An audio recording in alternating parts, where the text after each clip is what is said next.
Welcome to the Global Discussion, discussions with creatives, leaders, and thinkers. My name is Simon Hodgkins, and I'm really delighted to be joined by Samantha Santiago today. So, Sam, you're very welcome to the podcast. Let's begin by asking you to tell us all about the world that you're involved in, because I think it's really going to resonate with our worldwide audience. So over to you, Sam. Absolutely. Well, first of all, I'm thrilled to be here. My name is Santiago. I am a Fortune 500 executive ×5. I'm an author, a speaker, a coach. I have two twin boys that are about to enter second grade. Wife to Jen, and all around guru and champion of all things technology and championing women in leadership. My journey has taken me from Boston to the Midwest to California and back over the last 20 years. And I would say that a really big part of my journey has been about how to learn to accept myself and be an authentic leader and how to help others do that. And in the middle of all of that, how to deal with something that many, many women deal with, which is burnout, how to recover, how to identify. And all of that has really brought me to kind of my purpose and passion, which is really just helping elevate human potential through championship, leadership, technology. Well, look, you're definitely in the right space. We love talking to creatives and leaders and thinkers. And you've mentioned burnout, and I want to maybe start there if we can, Sam, because it's such an important topic. We talk a lot these days, a lot more than we used to, about health and well-being. But the workplace has changed fundamentally. We've been through a pandemic. People seem to be working around the clock, more hours than they've ever done. And yet I know you also look at it from that burnout is nothing new. It's been around for a long time. So when you look at burnout, what's the scale of the problem today? And particularly with a focus on sort of women in leadership, because it is something that can be managed, worked through, improved.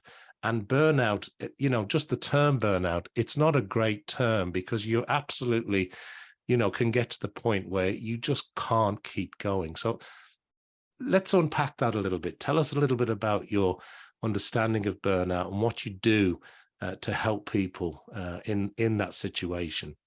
Yeah, thank you for that question. So first thing I'll say is burnout isn't getting better. And it's been around for quite some time.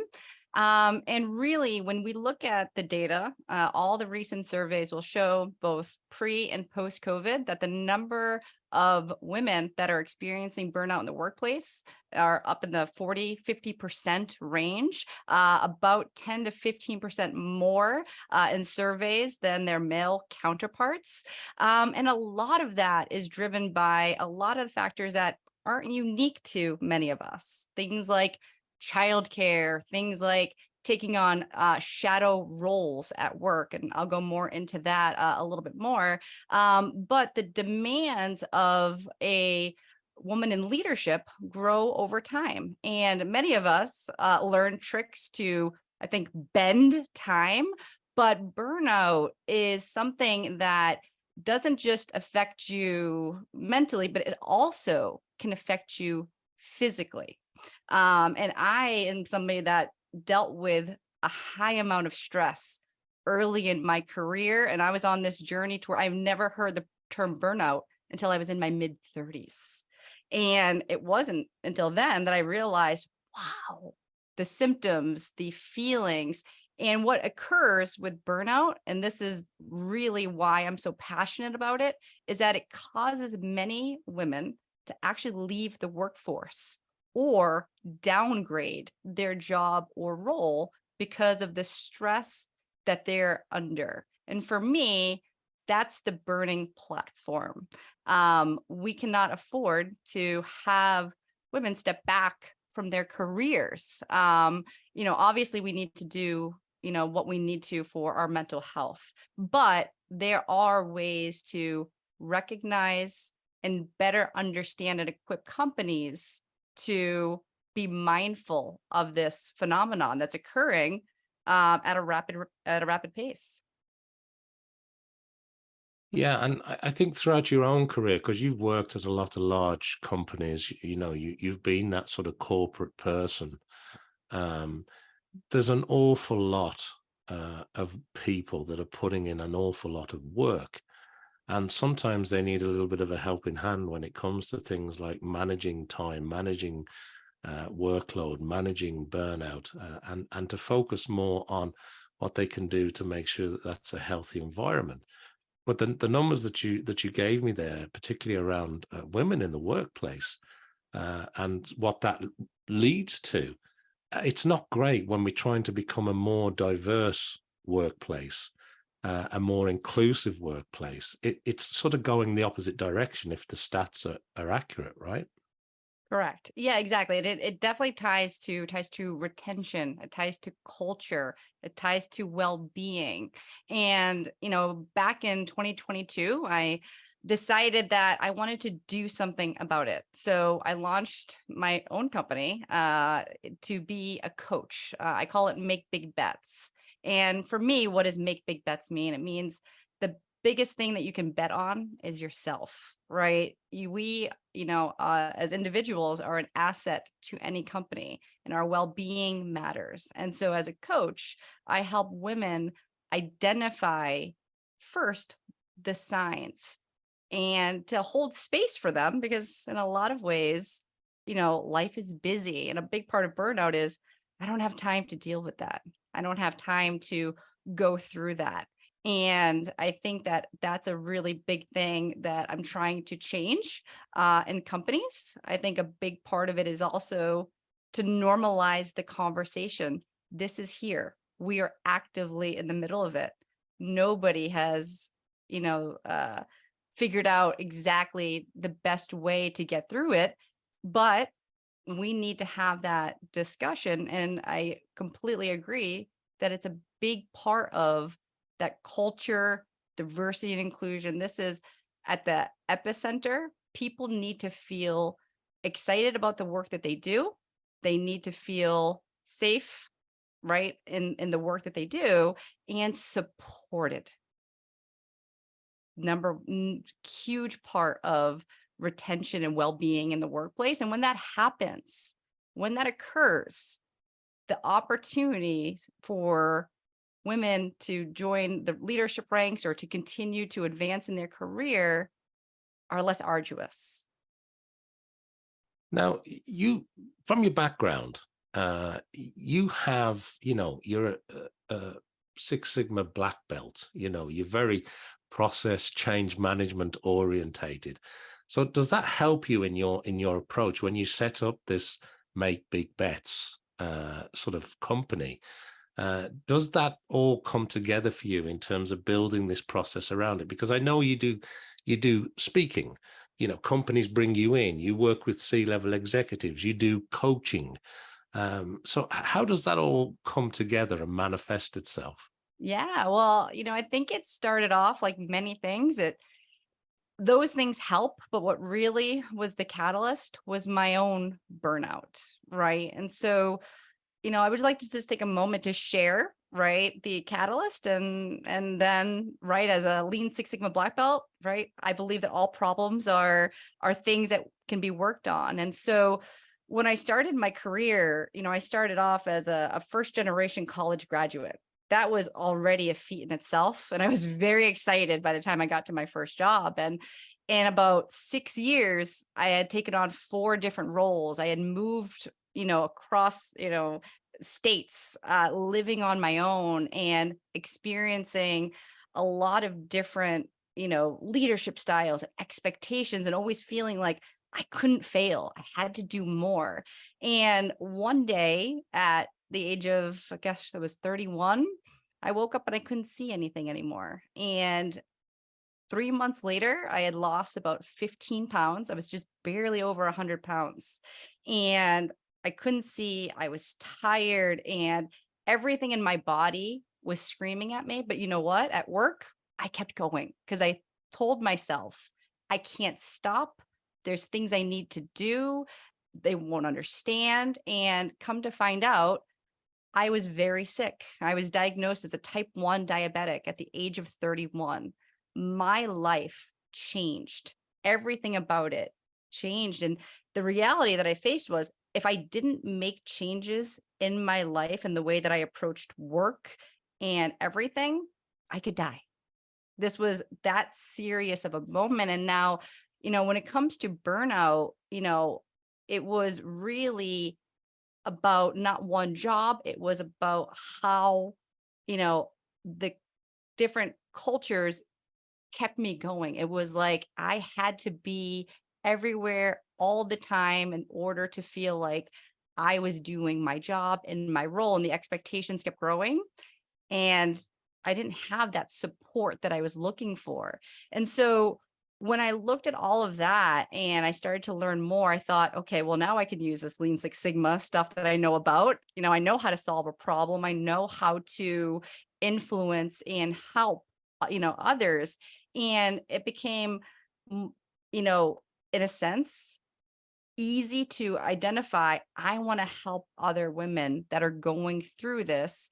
But I also want to be, a champion for, what it's like to live as an executive, with, right, the things that I'm preaching to others. And since that moment, I thought, gosh, I'd never make it to the executive levels. I'll never be able to have a family and do all these things. I was like, it just seems so far away. At the age of 31, I was so sick. I thought, oh, and fast forward in 10 years, I have jumped in my career. I've done things that have seemed impossible because I've shifted the mindset.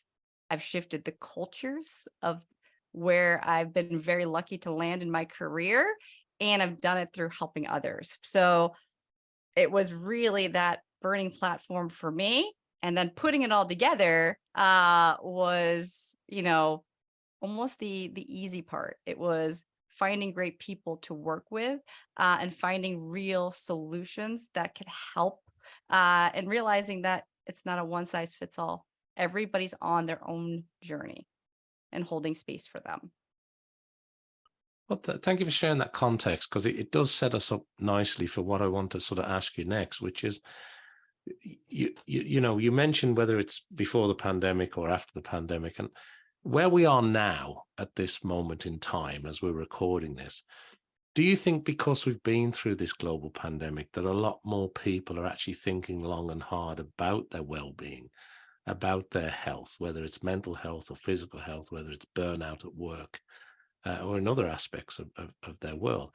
Do you think there was a silver lining there where it's helped people to think about what they want to do, how they want to do it, how they want to live? Or do you think, well, actually, no, we're just on the same hamster wheel that we've always been on, and it's actually accelerated it and made it worse? Where do you land on that question? Yeah, do I still think that we're on the hamster wheel?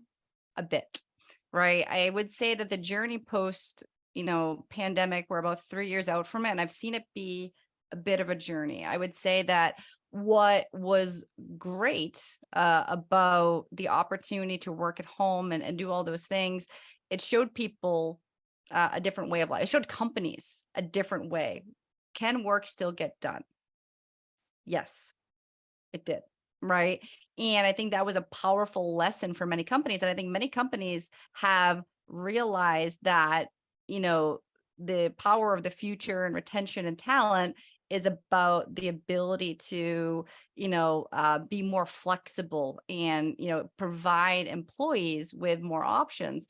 Now, at the same time, the data isn't showing that burnout is getting much better. If anything, I think that post COVID, there's more of an awareness that burnout has occurred. I think that with all of the different stressors at home and the different stressors in changing environments for companies, a lot of companies, you could be with the same company.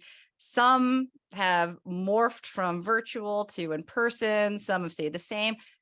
What is true for both men and women is that the last 3 years has been the most amount of change that I think many of us have experienced in our lives. And we haven't fully come out of that yet. So what I would say is, I think that there's a more of a recognition about, wellness and mental health and that conversation is more prevalent 3 years post-COVID. What I think is still missing is what exactly are we going to do about this? How exactly are we going to continue to support employees? How are we going to support women in the workplace? And how are we going to be able to, you know, have a future where everyone is supported? And that's the essence of diversity and inclusion. So I still think we are on that journey, but I'm encouraged by the ongoing conversations about burnout, mental well-being in the workplace. The topics are open for discussion. Now it's, how are we going to solve it? Yeah, thank you, Sam. That's very insightful. And I just want to give a little visual cue to the people who are listening to this only, because some people are watching it around the world. Some people will be listening only. And behind Sam, there are some signs that read inspire, dream, create, and believe. And of course, there's a make big bets logo, which is great. Which kind of, the reason why I said that is I want to ask you about helping women to make big bets, helping leadership, people who want to excel in leadership, I should say, to make those big bets. And when you say that you advance women in leadership and that you help people make big bets, could you maybe just give us a few examples of what making big bets really means when it comes down to that tangible level? Yeah, absolutely. So, I think that, as you grow in your career, there are certain points in which you're going to face forks in the road. It's going to be, whether it is to accept a new position, to leave a company because maybe for whatever reason, something isn't aligning with where you are. It is to decide what's best for you in your career. But the point of it is forward motion, right, in your career. And forward doesn't always mean up. Sometimes it means to the side. That's okay too. But as you're, going in your career. And so, true examples of that are really helping and coaching women to make a career map for themselves and to be very intentional about what's next for them. And one of the things that is sometimes a barrier in leadership and in cultures that have a high amount of burnout is there's just not enough time. I can't, this is what I do. I'm very, very busy. And I think at the end of the day, it's to make a big bet is to bet on yourself. And sometimes really it's to identify a role, a company, a place where you want to make an impact, to better find your purpose. And what I do is I help women really pick their mark. What is it? To have that conversation. And you would be surprised how many times I've heard nobody's had that conversation with me. We talk a lot about the work that I do today, but not what's in front of me. And then the other thing is to have a community that encourages the action it takes to, kind of accelerate in your career. So one of the things I'm really proud of is, within my own world, it's helping, promote women into different leadership programs or mentorship programs and connecting them to leaders that are going to help them, create their next step, while also helping giving them the tools to manage burnout, to manage the things that are in their life. Because I believe that anybody's capable of making a big bet in their career or in their life, but what stops them often, fear of failure, fear of the unknown. And that's where, when I look at, what I speak at with companies is I help them develop unshakable confidence. I think the term unshakable confidence is not everybody has their best day, but like who you are, knowing what you do, and always thinking forward and having the tools, the coach, the community there to serve you helps everybody move forward. And that's something that is really, really important to me. Well, I absolutely love thinking forward, and I adore uh, the confidence element of it. I think that's, unshaking confidence Yep. is brilliant. So thank you very much indeed for sharing that. And the thing that really stuck with me though, as you were talking, was you made me think when you said that sometimes people just haven't carved out that time. They haven't. Nobody has ever asked me that. Nobody's actually looked at it that way. And sometimes it's about taking your eye off the busy day to day and focusing a little bit on that big bet, Yeah. that sort of forward thinking, isn't it? It's just carving out a little bit of time to really place some importance on that. And that sounds so simple to do, but I know a lot of people struggle with that, right? They do. And so, here's something that I learned outside of the corporate world. So, one of the other things that is really prevalent in my life is at 40 years old, I found Krav Maga and I just earned my brown belt. And Krav Maga is a form of self defense, it's martial arts. But the reason why I'm tying it in here is because what I found was accountability. I found an accountability partner. I have a training partner who has been with me for a year and a half. We didn't know each other before. We never would have met.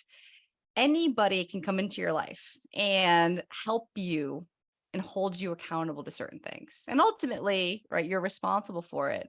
But what I found is that when you have somebody that cares enough to say, did you take that 20 minutes to sit down, or even just ask the question, hey, what was your think forward for this week? And if they didn't have one, that's okay. Why don't we do it right now? Imagine a world in which we would do that for each other.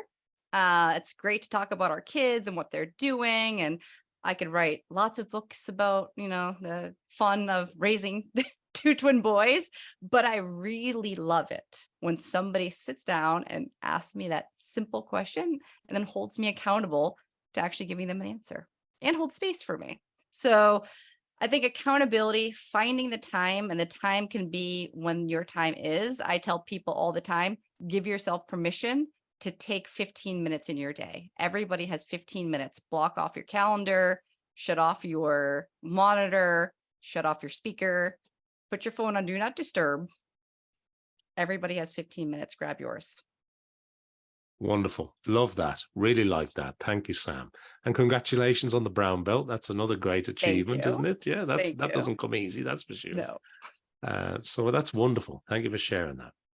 Now, I want to ask you a couple of questions, if I can, about your own learning style, because some people love to read. Some people are constantly scouring the internet and social media.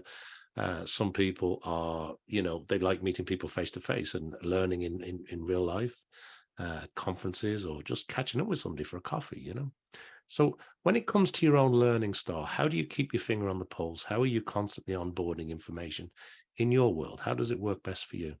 Yeah. So in my world, I love reading articles. I think that I consume information in small bits. I'll go out there to say I'm a neurodiversity geek.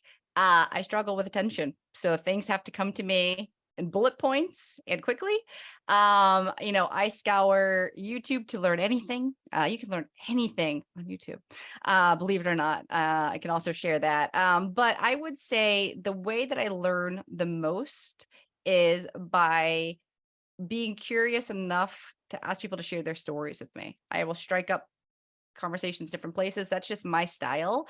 But when I find a topic, let's say it's chat GPT, and I want to think about how AI is going to help me in my life and my future, I will go down that rabbit hole and I will learn everything there is to know from articles, podcasts. I think those are small tidbits of information, but I don't consume one way. I'm a multifaceted,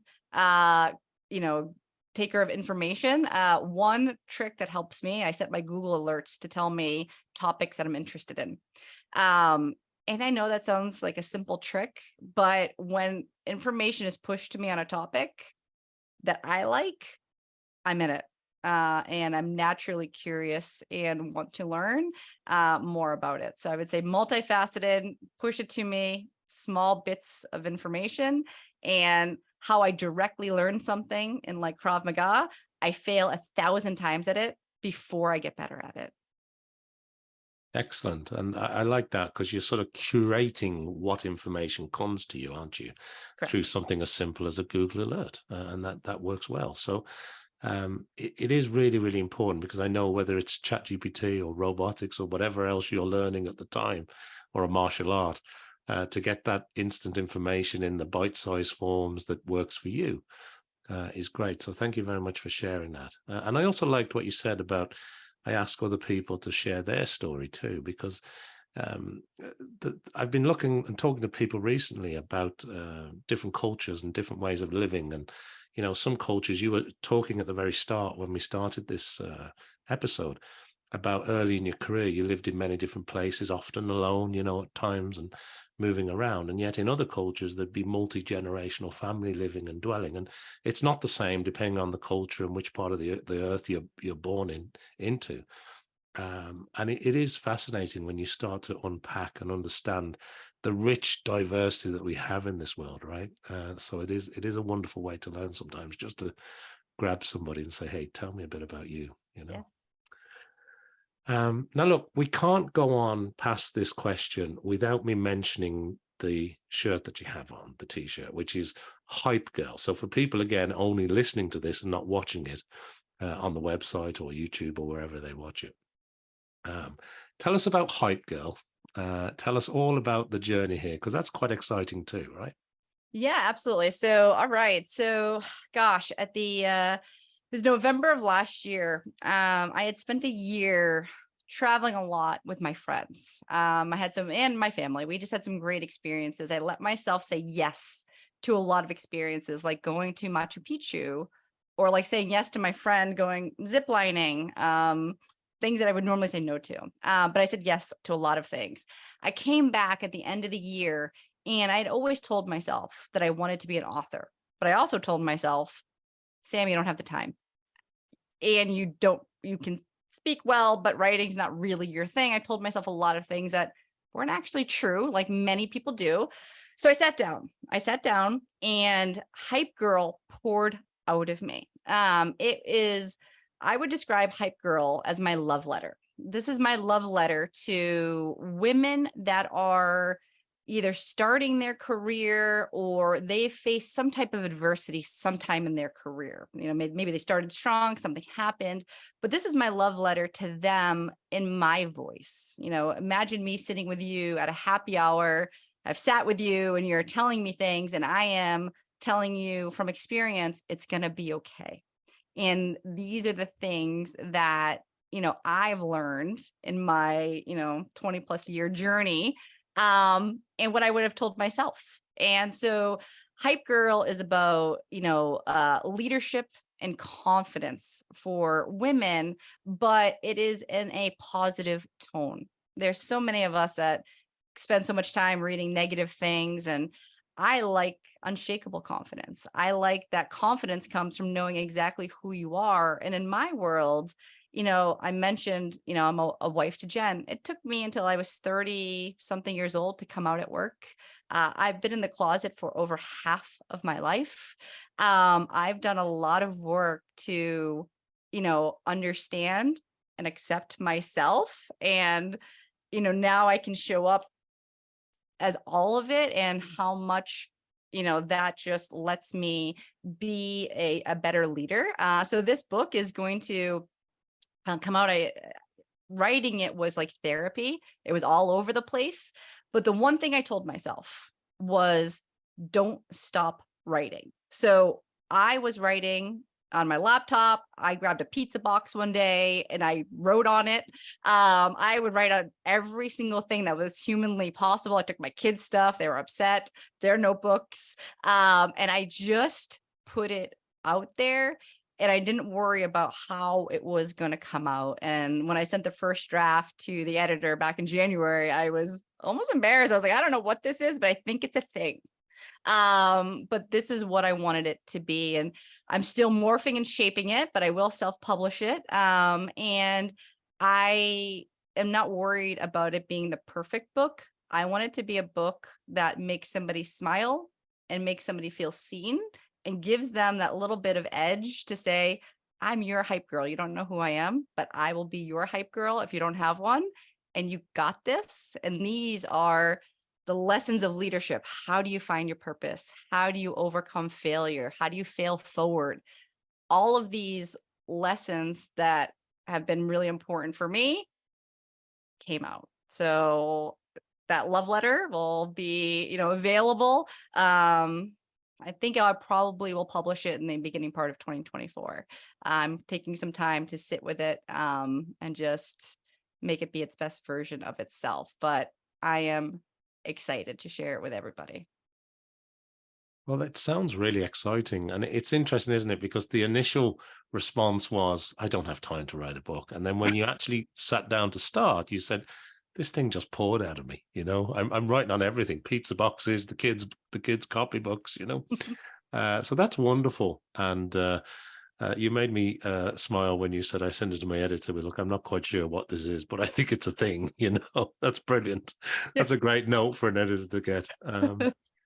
So the congratulations on that. It sounds wonderful. And I'm sure there'll be an awful lot of forward thinking in it, an awful lot of that unshakable confidence. So that's really, really great to hear about Hype Girl. So we'll look forward to that. The next thing I want to ask you is a little bit about your own journey and about people that you admire, because I'm sure there have been people that have helped you along the way.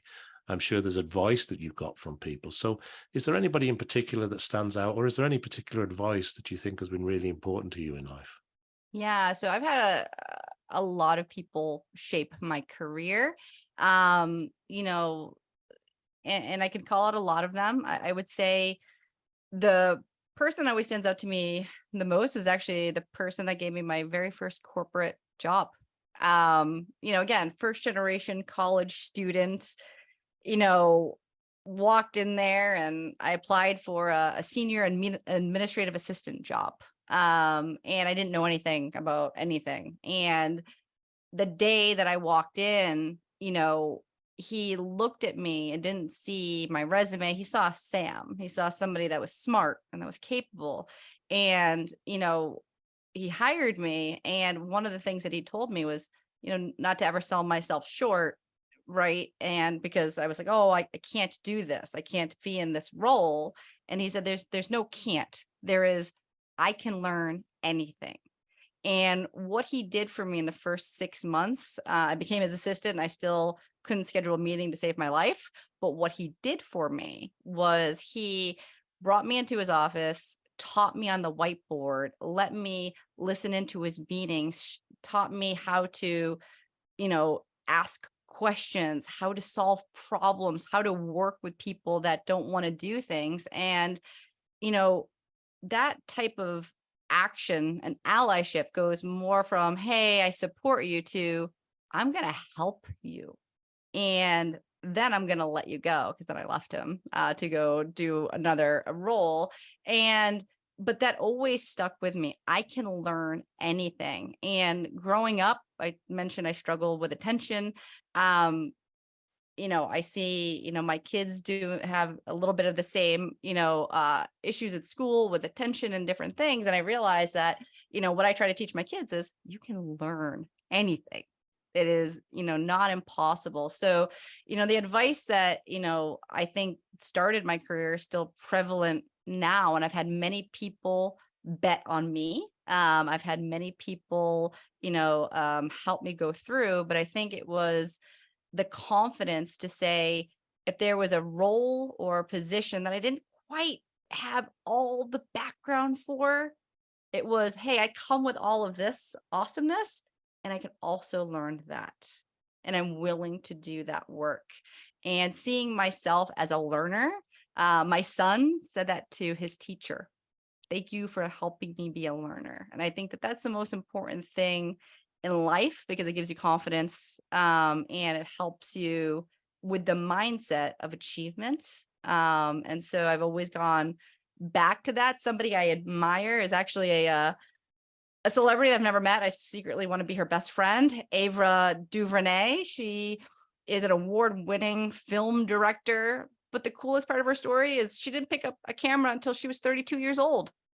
Did something completely different, right? She was on the other side of the film industry. And then she decided for her own reasons that she wanted to do that. She saw that and she learned that, right? And now she's the best at it, right? Or one of the best. And I think, and she's unapologetic about it. She's just, that's it. And for me, people that can break through those kind of barriers are the people that change conversations, change the world, allow people to see themselves differently. And, so she's Yeah. somebody that inspires me. I've never met her, hope to meet her one day and tell her that in person. But seeing myself as a learner has been a big part of Yeah, I think she definitely needs a signed copy of the book next year. yeah, I I think think so. that's definitely got to happen. Yeah. But two things there that just stuck with me again was that having somebody early on in a career, a number of people have mentioned that to me, that maybe goes out of their way over and above what they needed to help somebody else out. And I think that that's a real positive strength in somebody, isn't it? And often you look back at those times, and maybe at the time, I'm not saying you didn't, but maybe at the time, there are times where you don't realize what's happening at the time. It's only when you look back and you go, well, that person went out of their way for me to support me, to be my hype girl, to be in my corner. And it really does steer you, I think, through life a little bit. So that was wonderful. And of course, the inspiration. The other thing that struck me as you were talking was when you talked about the ability to learn. And I think whether it's technology today, or you mentioned you can learn pretty much anything you want on YouTube now, but whether it's online courses or going back to education, or just learning on your own terms at your own pace, there is something about that lifelong learning, and there's something about being inspired by others in what you're saying there, because there are many avenues to learn now. And I think sometimes, and I know this is a bit of a rabbit hole that I won't fall down, but sometimes traditional education has its real pros, but it also has its real cons. And sometimes people need to learn a little bit differently, and maybe at different stages of their life. So thank you so much for sharing those insights, because I think you touched on a couple of wonderful points there, which I know our audience will appreciate. The other thing, before we run out of time, the other thing I wanted to ask you as well is about, as you look forward, you've obviously got a bit more sitting to do with the book and the editor, and before that all comes out next year. But as you look forward and you plan and you make your own big bets, how do you think about planning? What's on your radar for the next year or two? How does that work? Do you work week to week? Are you day to day, hour to hour, or are you thinking in sort of 6-12-month blocks? How does that work? It's a great question. So the way I would describe how I like to put a lot of energy out into the world. I like to think of it as like I throw like different balloons out into the world, these big things, and oftentimes they don't happen in the same year. They kind of happen a year later, but I throw them out, right? And so when it came to my book, when I wrote it, it wasn't the how fast can I self-publish it, right? It was, gosh, I have these feelings. Gosh, I'm writing a lot. Woo, is this thing something? I think it is. Mold it, mold it. And I had that turning point this year of like, oh, I should click the button this year and just get it out and do it. And I realized that, sometimes in life, it's about the journey that you're going on, and it will be published and it will be great. And it doesn't have to be perfect, but when I'm ready to let it, go. So I tend to think of things about a year out. I usually have, some things in my world to say, hey, listen, I would love to do a TEDx in the future. Love to publish Hype Girl and use that as an avenue to speak at, universities, big companies and do these things. The other thing is, my love for all things technology, right? So one of the things I mentioned was, gosh, I was diabetic. I do all these things. Well, I also live completely, for those that you can't see on the video, I'm pointing to a continuous glucose monitor. I've been completely 100% connected to technology for 8 years. And this journey is something that I have been on myself, obviously, and many other type 1 diabetics have. It's something that I used to live my life. But one of the things I realized is it's not a normal thing. And I think there's a lot more for people to understand. So I want to understand more about artificial intelligence in the future. How is technology going to help me live an even more fulfilled life? And how can I bring that to companies? So over the next year, one of the things I want to do more is to advocate for the use of technology more to help enable humans to increase the conversation on artificial intelligence. Because imagine a world where all of this technology just did the stuff for me instead of me doing it, and how it would lift a burden for me, like in a real world scenario. And so I want to come up with different use cases, different ways to talk about technology through my own experience, and hopefully help contribute to the conversation about where artificial intelligence is going. And maybe that's a second or a third book, I'm not sure. But those are some things that I'm thinking about for the future. But I would say excited to publish Hype Girl, excited to do a TED Talk eventually, and excited at the possibility of just continuing to spread more love and awareness in the world, and helping women, right, achieve great things. Yeah, it sounds like you've got a lot of big bets to help people with as we move forward, for sure. For Um, sure. so look, last two things. One is there anything else that you would like to touch on that maybe I haven't asked you, or maybe you want to double down on something? But also, if people want to connect with you, where's the best place to point them towards at this stage, Sam? Yeah, great question. So I would say, to answer your first question, I think the thing I want to leave people with is that when people say, we say leaders, thinkers, and creators, I want people to recognize that, leaders look and act differently. Leaders are really, in my opinion, the folks that are able to, think beyond where they are today to help motivate, guide, support, champion the best of people to do the best of things. And, to let other folks know that, there's also something which I call everyday leadership. Leadership is every day. So I would love to encourage folks to just look at the world at a different lens and see how people show up, and, model leadership, and, have conversations on what's amazing and what's sometimes not amazing. And then finally, the other thing I want to leave people with is burnout is real, and I see you. I empathize, and I think at the end of the day, I want people to know that they're not alone. And it's okay to also say you have it, or you think you do, or you don't. But at the end of the day, everybody's journey is different. But what recovery, or what good feels like, it feels like a burden lifted. And that's the feeling that I think I want people to walk away with. How folks can connect with me, I would say two different ways. So you can connect with me on my website. So samanthaalsantiago.com is my personal website, and there's ways to connect with me there. Also on LinkedIn. So you can find me, Samantha L. Santiago. Connect with me, follow me. I tend to write blogs, articles, all those very good things. And as I mentioned, I'm a storyteller. I love listening to people's stories. So feel free to connect, and I would love to continue the conversation. Well, that brings us lovely to the end of today's episode. Some nice notes to end on there. And obviously, we encourage everybody to go and check out the website and the social media for Sam and everything that she's doing and the exciting journey that she's on. I want to thank everybody for watching or listening to this episode of the Global Discussion. Make sure that you like, follow, subscribe, do everything I need you to do to help support the podcast. And I hope that you'll join me back here for some more discussions with leaders and creatives and thinkers. So thank you, Sam. It's been wonderful to catch up with you today. Thank you, Simon.